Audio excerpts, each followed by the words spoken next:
Hello, magandang araw. Aral po tayo ulit.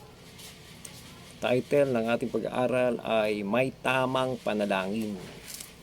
Sabi ng 1 John chapter 5 verse 14, this is the confidence we have in approaching God, that if we ask anything according to His will, He hears us.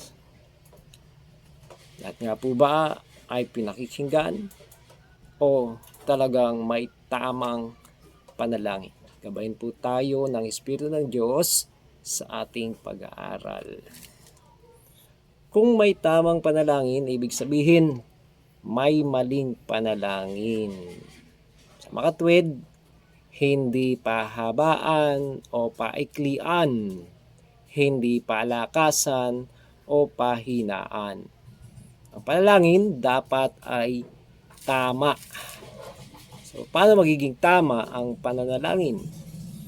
Tama ka kung ang paraan mo ng pananalangin ay galing sa turo ng dakilang guro na tinukso sa lahat ng kaparaanan, ngunit hindi siya nagkasala. Siya nga ang ating Panginoong Jesus. Ibig sabihin, ang turo niya ay God's will, kalooban ng Diyos. Minsan, dinapitan ang Panginoon ng kanyang mga alagad. Tinanong siya kung paano dapat manalangin. Narito ang tugon ng Panginoon nang i-approach po siya ng kanyang mga alagad. Sa Mateo 6:9, ang sabi ng Panginoong Hesus sa kanyang mga alagad, ganito kayo manalangin. Ama naming nasa langit, sambahin nawa ang inyong pangalan. So, dito makikita natin ang tamang panalangin ay may tamang dinudulugan. Kapag tama ang ating pinananalanginan o dinudulugan, tama nga, maari yan. So, sino daw? Kanino raw tayo dapat dumulog? Sabi doon, Ama namin. So, sa Ama po tayo dapat dumulog, hindi sa nanay, hindi sa kuya, sa ate, sa tito, at kung kani-kanino, hindi sa mga bagay, hindi sa mesa, hindi sa pinto, hindi kung sa ano-ano, at kung sino-sino, sa Ama lamang.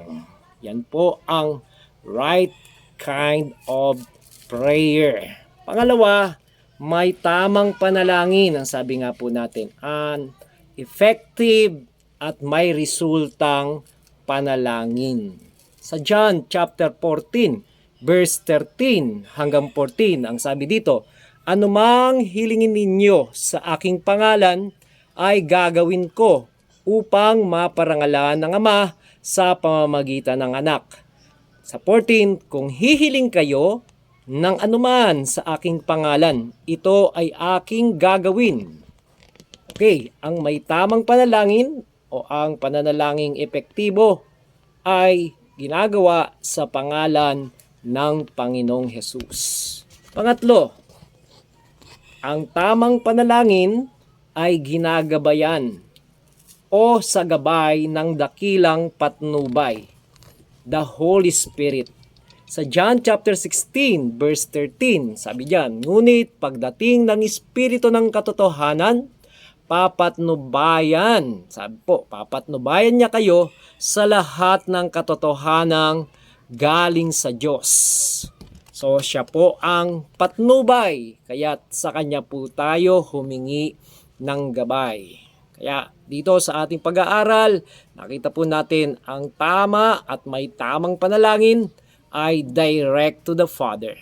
In the name of Jesus and with the guidance of the Holy Spirit. Yan po ang tama at may tamang panalangin. Kapag tama ang paraan ng ating pananalangin, may kapanatagan at kasiguraduhang tayo ay pakikinggan at tutugunin ng Diyos dahil yan ang kanyang kagustuhan. Kaya ang sabi nga sa Hebreo 4:16. Ngayong alam na po natin ang tamang paraang itinuro ng ating Panginoong Hesus. Kaya't huwag tayong mag-atubiling lumapit, sabi po diyan, sa trono ng mahabaging Diyos upang makamta natin ang habag at kalinga sa panahon ng ating pangangailangan. May kasiguraduhan sa mga taong tama ang kanilang panalangin. Purihin ng Diyos, sa Kanya ang kapurihan. Magandang araw po.